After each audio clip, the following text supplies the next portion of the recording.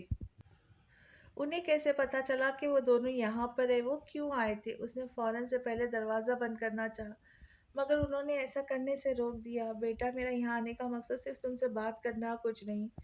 ان کا لہجہ اس قدر نرمی اور شفقت لیے ہوئے تھا کہ اس کی آنکھیں بھیگ گئی۔ پہلے تو کبھی اسے بیٹا کہہ کے نہیں پکارا تھا، کبھی اتنی نرمی سے بات نہیں کی تھی۔ وہ محبت کی ماری انکار کے دو بول نہ کہہ سکی اور راستہ چھوڑ کر ایک طرف ہو گئی۔ آپ کیوں آئے ہیں یہاں؟ مسلسل جوتوں کی نوک دیوار پر رسید کرتے ہوئے اس نے کب سے درمیان میں حائل خاموشی کو توڑتے ہوئے پوچھا۔ میری بیٹی، میں صرف تم سے ملنے آیا ہوں۔ میں نے بہت بار تم سے رابط کرنے کی کوشش کی، ماسکو میں بھی تم سے ملنے آیا تھا، مگر جانتی ہو تہران نے کیا کیا؟ کمال حسن نے بات ادھوری چھوڑ کر بغور اسے دیکھا جو ٹھٹک کر اسے ہی دیکھنے لگی تھی۔ کیا کیا تہران نے؟ وہ سب چھوڑو، تم یہ بتاؤ تم خوش ہو نا اس کے ساتھ؟ کمال حسن نے بڑی ہوشیاری سے بات بدلتے ہوئے کہا۔ وہ تو بس ان کے تیوری دیکھتی رہی، پھر آہستگی سے سر ہلا دیا۔ شکر ہے، میں تو بہت پریشان ہو گیا تھا۔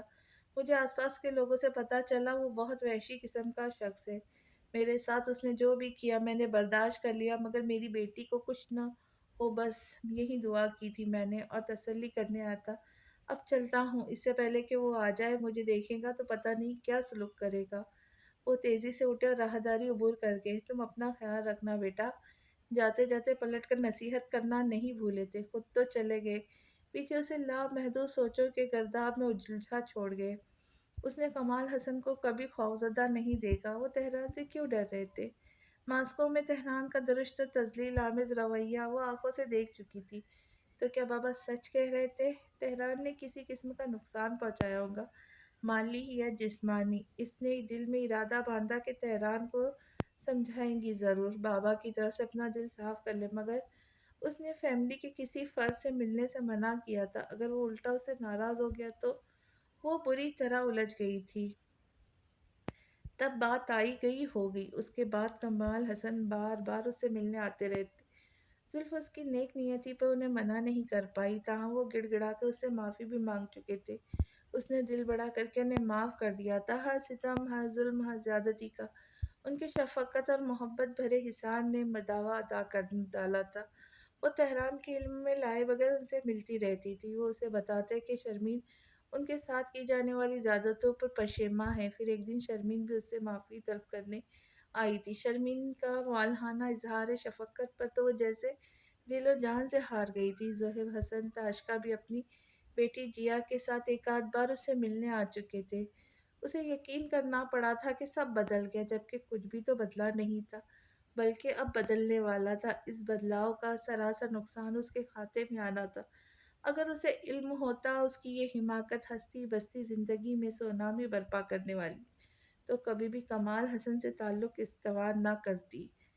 کلب کے شور و گل سے بیزار ہو کر الف نے گلاس اٹھا اور کاؤنٹر کی ایک طرف بیٹھ گئی۔ دیکھو، وہ شخص ہر بار کی طرح تمہیں ہی دیکھ رہا ہے علی۔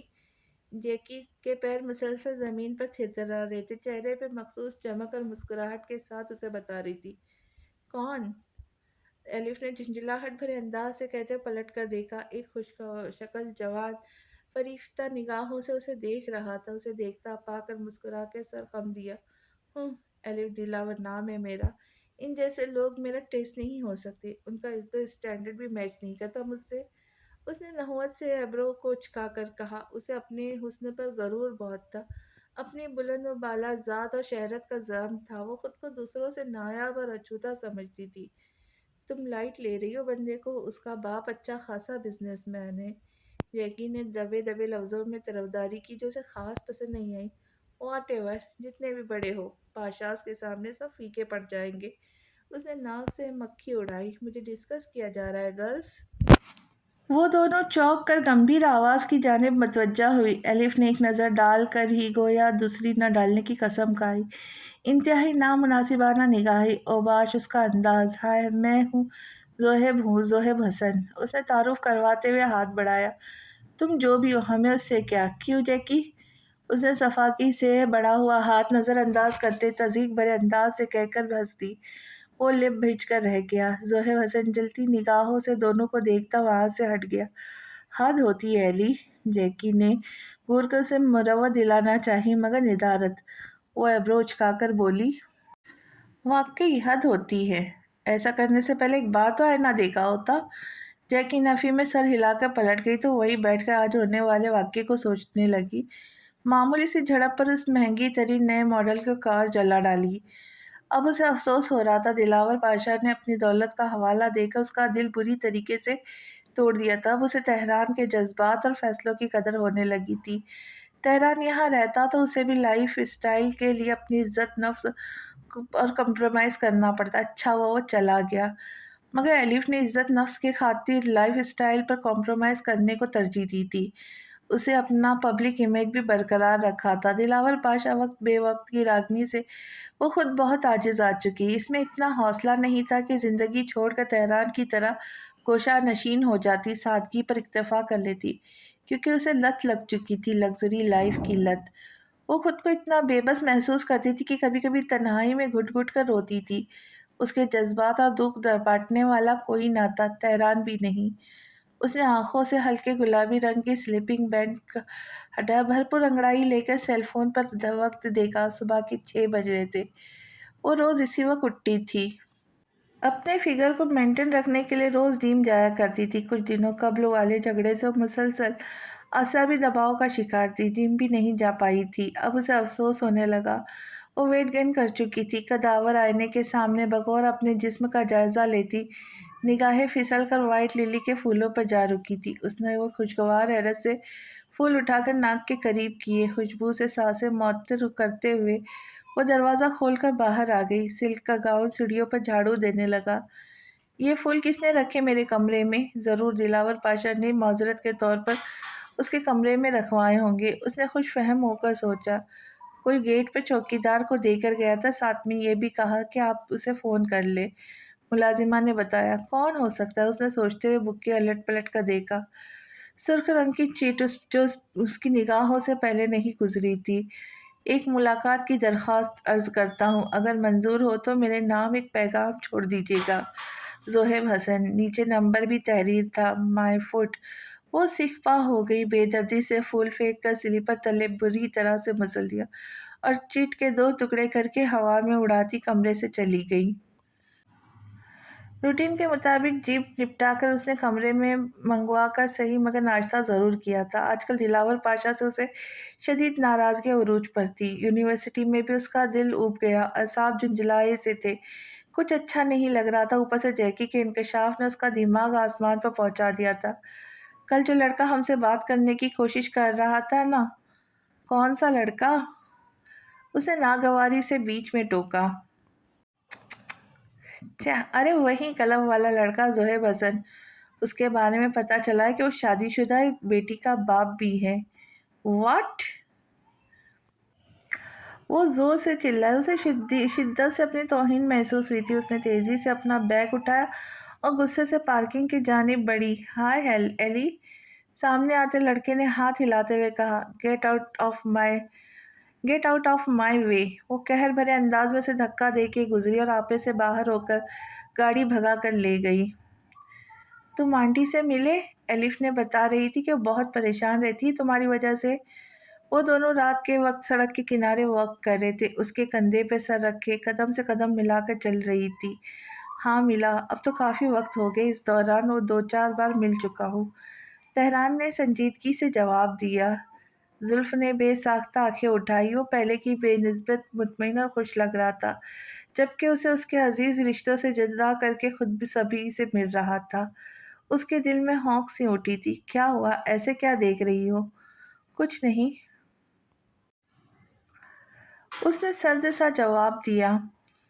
چلو آؤ، اس بلند پہاڑ پر چڑھتے ہیں، اس نے ہلکے پھلکے انداز سے کہا۔ وہ اکثر ہی ایسی شوق فرمائش کرنے لگا تھا۔